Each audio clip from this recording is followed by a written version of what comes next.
ರಾಜಕೀಯವಾಗಿ ಅವರಿಗೆ ಮರುಜೀವನ ಬಂದಿರತಕ್ಕಂಥದ್ದು ಕಾನ್ಸ್ಟಿಟ್ಯೂಂಟ್ ಅಸೆಂಬ್ಲಿಗೆ ವೆಸ್ಟ್ ಬೆಂಗಾಲಿಂದ ಜೋಗೇಂದ್ರನಾಥ್ ಅಂತ ಹೇಳಿ ಮುಸ್ಲಿಂ ಲೀಗ್ ಪಾರ್ಟಿಯಿಂದ ಬಂದಿರತಕ್ಕಂಥದ್ದು. ಇವರೇನು ಇಷ್ಟೆಲ್ಲ ಹೇಳ್ತಾರಲ್ಲ, ಮೊದಲನೇ ಬಾರಿಗೆ ನೆಹರು ಸಾಹೇಬರು ಯಾವಾಗ ಪ್ರಧಾನಮಂತ್ರಿ ಆಗ್ತಾರೆ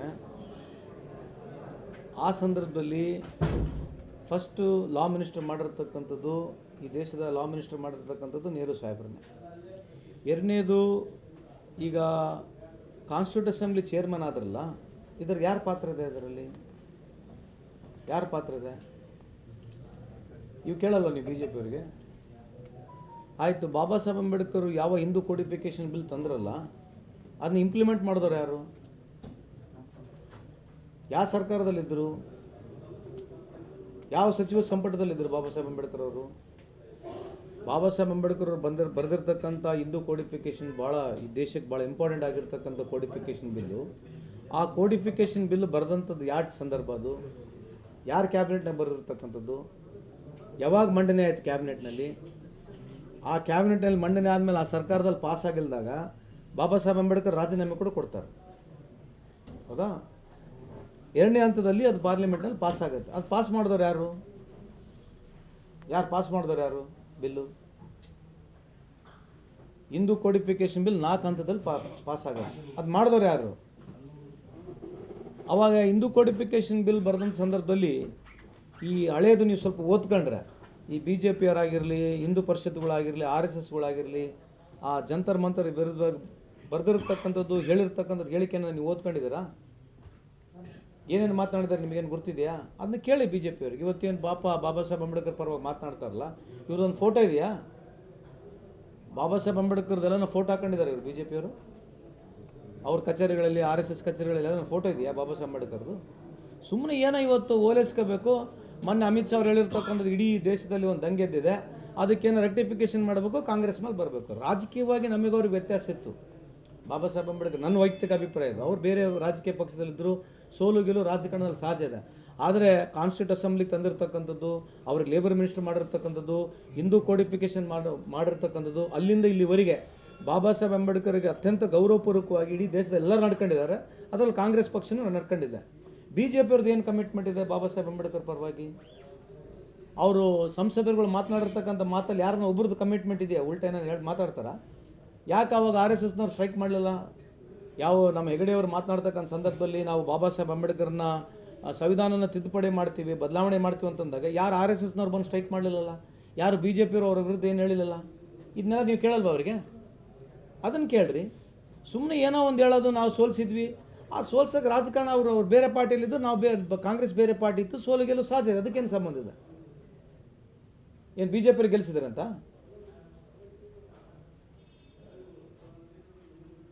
ಸಂವಿಧಾನ ಕೊಟ್ಟರು ನಮಗೆ, ಅವ್ರಿಗೆ ಭಾರತ ರತ್ನ ಕೊಡ್ಬೇಕು, ತಮಗೆ ತಾವೇ ತೊಗೊಂಡ್ರು, ಇಂದಿರಾ ಗಾಂಧಿ ತೊಗೊಂಡ್ರು, ಅವರು ಕೊಡ್ತಕ್ಕಂಥ ಸಂವಿಧಾನ ಭಾರತ ರತ್ನ ಪ್ರಶಸ್ತಿ ಬೇರೆ ಕೊಡಬೇಕು, ತಾವು ತಗೋತಾರೆ. ರಾಷ್ಟ್ರಪತಿಗಳಿಗೆ ಬಿಲ್ ಪಾಸ್ ಮಾಡಲಿಕ್ಕೆ ಯಾರಿಗೆ ಗಮನಿಸ್ತಾರೆ? ರಾಷ್ಟ್ರಪತಿಗಳಿಗೆ ರಾತ್ರೋರಾತ್ರಿ ಬಿಲ್ಲನ್ನು ಪಾಸ್ ಮಾಡ್ಕೊತಾರೆ ಕೆಲವು ಬಿಲ್ಗಳು. ಇದು ಅಂಬೇಡ್ಕರ್ ಅವ್ರಿಗೂ ದೊಡ್ಡ ಅಪಮಾನ ಮಾಡಿದ್ರು. ಅಲ್ರಿ, ಅವ್ರು ಓದ್ಕೊಂಡಿಲ್ರಿ, ಅವ್ರು ಹೇಳಿದ್ದು ಹೇಳ್ತೀರಿ ನೀವು. ಇವೆಲ್ಲ ಸರಿ ಇದಾವ? ಏನು ನೀವೇನು ಓದ್ಕೊಂಡ್ರಿ ಹೇಳ್ರಿ? ಸುಮ್ಮನೆ ಕೇಳ್ದ ಅವ್ರು ಹೇಳಿದ್ ನಮಗೆ ಬಂದು ಹೇಳ್ತಾರೆ. ಕೇಳೋದಲ್ಲ ಸರ್, ಅಲ್ರಿ ಭಾರತ ರತ್ನ ಪ್ರಶಸ್ತಿ ಕೊಡಬೇಕಿತ್ತ? ಆದರೆ ಅದು ಕೊಟ್ಟಿಲ್ಲ, ರಾಜಕೀಯದ ಅದು. ನೀವು ಅದು ಕೊಟ್ಟಿಲ್ಲ, ಆಯಿತು, ಕೇಳ್ರಿ, ಮಾತಾಡಕ್ಕೆ ಬಿಡ್ರಿ. ಕೊಟ್ಟಿಲ್ಲ, ಓಕೆ, ಅದಕ್ಕೇನೀಗ? ಅದು ಕೊಟ್ಟರೆ ಯಾಕೆ ಕೊಟ್ಟಿಲ್ಲ, ಯಾಕೆಲ್ಲ ನನಗೆ ಹೇಳಕ್ಕೆ ಬರಲ್ಲ. ಅದು ಆಯಿತು, ಕೊಟ್ಟಿಲ್ಲ, ಅದು ರಾಜಕೀಯವಾಗಿದೆಯೋ ನಾನ್ ರಾಜಕೀಯವಾಗಿದೆ ಅದು ನಾನು ಮಾತಾಡೋಕ್ಕೆ ಹೋಗಲ್ಲ. ಆದರೆ ಬಾಬಾ ಸಾಹೇಬ್ ಅಂಬೇಡ್ಕರ್ ಐಡಿಯಾಲಜಿನ ಅವ್ರು ಒಪ್ತಾರ? ಫಸ್ಟು ನೀವು ಮೊದಲು ಕೇಳ್ರಿ B J ಪಿಯವರಿಗೆ, RSSನವರಿಗೆ Baba Saheb Ambedkar ideology ಒಪ್ತಾರ ಅವರು? ಸರಿ ಸರ್, ಅವರು ಸನಾತನ ತಳದ ಮೇಲೆ, RSS ತಳದ ಮೇಲೆ ಅಲ್ರಿ, ನಾನು ಕೇಳಿದ್ದಲ್ರಿ, ನೀವು ಅವ್ರ ಪರವಾಗಿ ಹೋಗಿ ವಕಾಲತ್ ಆಗ್ತೀರಿ? ಅಲ್ಲ ಸರ್, ಅವ್ರ ಪರ ಅಲ್ರಿ, ನಾನು ಕೇಳಿದ್ನ ಅವ್ರು ಕೇಳ್ರಿ ಫಸ್ಟು. ಈಗ ಅವ್ರು ಕೇಳಿದ್ನ ನಮಗೆ ಕೇಳ್ತಾ ಇದ್ರು, ಹೌದಿಲ್ಲ? What they have raised the question you are asking ma'am, right or wrong? The same thing you go and ask them. ಅವರು ಪೂರಾ ಎಲ್ಲರೂ ಮೈ ಮರೆತು ಬಾಬಾ ಸಾಹೇಬ್ ಅಂಬೇಡ್ಕರ್ ಫೋಟೋನ ತಲೆ ಮೇಲೆ ಹಾಕ್ಕೊಂಡು ಮನಸ್ಪೂರ್ವಕವಾಗಿ ಬಾಬಾ ಸಾಹೇಬ್ ಅಂಬೇಡ್ಕರ್ನ ಒಪ್ಕೊಳ್ತಾರ. ಅವರು ಐಡಿಯಾಲಜಿ ಒಪ್ತಾರ? ಫಸ್ಟ್ ಕೇಳ್ರಿ. ಇಲ್ಲಿ ಇರ್ತಕ್ಕಂಥ ಐಡಿಯಾಲಜಿ ಯಾರು ಆ ಸಂದರ್ಭದಲ್ಲಿ ಹಿಂಗಾಯ್ತು ಹಂಗಾಯ್ತು ಅದಲ್ಲ, ಐಡಿಯಾಲಜಿನ ಒಪ್ತಾರ ಫಸ್ಟು? ಬಾಬಾ ಸಾಹೇಬ್ ಅಂಬೇಡ್ಕರ್ ಐಡಿಯಾಲಜಿನ ಒಪ್ತಾರ ಅವರು ಅನ್ನೋದು ನಮ್ಮ ಪ್ರಶ್ನೆ ಇರ್ತಕ್ಕಂಥ. ಬಸವಣ್ಣರ ideology ಒಪ್ತಾರಾ? ಬಸವಣ್ಣರ ideology, Baba Saheb Ambedkar ideology ಒಪ್ತಾರಾ? ಇದು ನಮ್ಮ ಮೂಲ ಪ್ರಶ್ನೆ ಇರ್ತಕ್ಕಂಥದ್ದು. ಇನ್ನು ಉಳ್ಕಿದ್ದೆಲ್ಲ ಡಿಫ್ರೆನ್ಸ್ಗಳಿದಾವೆ, ರಾಜಕಾರಣ ಏನನ್ನ ಆಗೋಗಿದೆ ಅದು ಬೇರೆ ಪ್ರಶ್ನೆ. ಸರ್ ತತ್ವ ಸಿದ್ಧಾಂತ ಸೈದ್ಧಾಂತಿಕ ವಿಚಾರಗಳು ಬೇರೆ, ಅವ್ರಿಗೆ ಸೂಕ್ತ ಸ್ಥಾನವನ್ನು ಯಾಕೆ ಕೊಡಲಿಲ್ಲ ಅಂತ ಕೇಳ್ತಾರೆ ಅಷ್ಟೇ. ಅದೇ ರೀ, ಅವ್ರು ಹೇಳಿದ್ ನಾನು ಉತ್ತರ ಕೊಟ್ಟನಲ್ಲ, ಯಾಕಾಯ್ತು ಯಾಕಿಲ್ಲ ಅದಕ್ಕೆ ನಾನು ಆನ್ಸರಬಲ್ ಅಲ್ಲ. ಅರ್ಥ ಆಯ್ತಲ್ಲ? ನಾವು ಕೇಳ್ತಕ್ಕಂಥದ್ದು ಮೂಲ ಪ್ರಶ್ನೆ. ಏನು ಮೂಲ ಪ್ರಶ್ನೆ ಏನು? ಅದನ್ನೇ ಬೇಕಲ್ಲ, ಸಿದ್ಧಾಂತ ಒಪ್ಬೇಕಲ್ಲ. ಬಸವಣ್ಣವ್ರ ಸಿದ್ಧಾಂತ ಒಪ್ತೀರಾ ನೀವು? ಅಂಬೇಡ್ಕರ್ ಸಾಹೇಬ್ರ ಸಿದ್ಧಾಂತ ಒಪ್ತೀರಾ? ಅದನ್ನು ಕೇಳ್ರಿ ಫಸ್ಟ್, ಅದಾದ್ಮೇಲೆ ಮುಂದೆ ಚರ್ಚೆ ಮಾಡೋಣ ಅಂತ. ಈಗ ಡಿನ್ನರ್ ಪಾರ್ಟಿ ವಿಚಾರಕ್ಕೆ ಬಂದ್ಬಿಟ್ಟಾಗ ರಾಜಣ್ಣ ಅವರು ನಮಗೆ SC/STಗೆ ನೀವು ಬರೀ ಕಾಂಟ್ರವರ್ಸಿನೇ ಕೇಳ್ಬೇಕಂತಿದ್ದಾರೆ, ಹೆಂಗೆ? ಬೇರೆ ಏನಿಲ್ಲ ಬೇರೆ ಹೇಳಿ ಸರ್. ಅಲ್ಲ, ಮೋದಿ ಸಾಹೇಬ್ರ ಪ್ರೆಸ್ ಮೀಟ್ ಬಗ್ಗೆ ನೀವು ಅವ್ರು ಕೇಳ್ರಿ ಹೋಗಿ. ಒಂದು 100 ದಿವಸ ಆಯಿತು, ಕೇಳ್ರಿ. ನಿಮಿಷ ಹೇಳೋದು ನೀವು ಹೇಳಿದ್ ನಾವು ಕೇಳ್ತಾನೆ ಇರ್ತೀವಿ ಸರ್. ನಾನು ಪ್ರತಿ ಸಲ ನಿಮ್ಮನ್ನು ಅಟೆಂಡ್ ಮಾಡ್ತೀನಿ, ನಿಮ್ಗೆ ಗೊತ್ತಿದೆ. ಇವು ಬಿಟ್ಟರೆ ಯಾವುದು ಡೆವಲಪ್ಮೆಂಟ್ ಓರಿಯೆಂಟೆಡ್ ಇರೋದಲ್ಲ. ನಾನು ಉದಾಹರಣೆ, ಮೋದಿ ಸಾಹೇಬರು ನಾನು ಬಂದು 100 ದಿವಸಕ್ಕೆ ಅಧಿಕಾರ ನನಗೆ ಅವಕಾಶ ಕೊಡಿ, 100 ದಿವಸ ಆದಮೇಲೆ ಇಡೀ ದೇಶಕ್ಕೆ ಯುವಕರಿಗೆ ಒಂದು ಬ್ಲೂ ಪ್ರಿಂಟ್ ಅಂತ ಹೇಳಿದರು.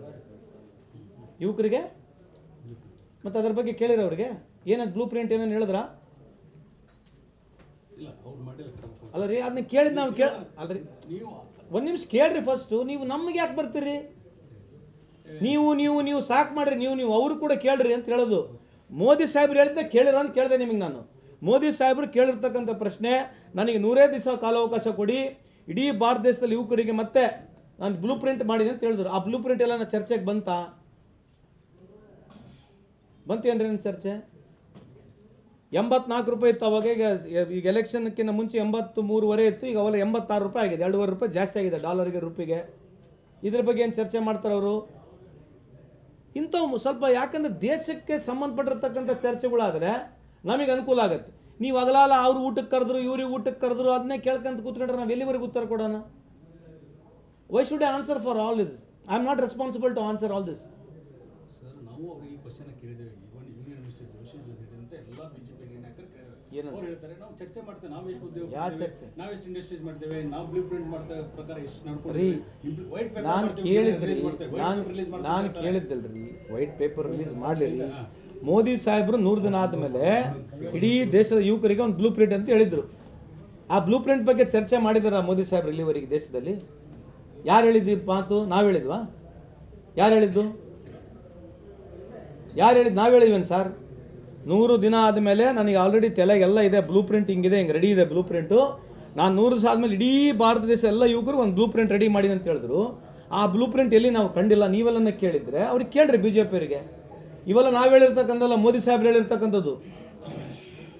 ಎಲೆಕ್ಷನ್ಕಿಂತ ಮುಂಚೆ 83 ರೂಪಾಯಿ 50 ಪೈಸೆ ಇತ್ತು ಡಾಲರ್ಗೆ. ಇವತ್ತು ಆಲ್ರೆಡಿ 86 ರೂಪಾಯಿ ಮೇಲೆ ಹೋಗಿದೆ.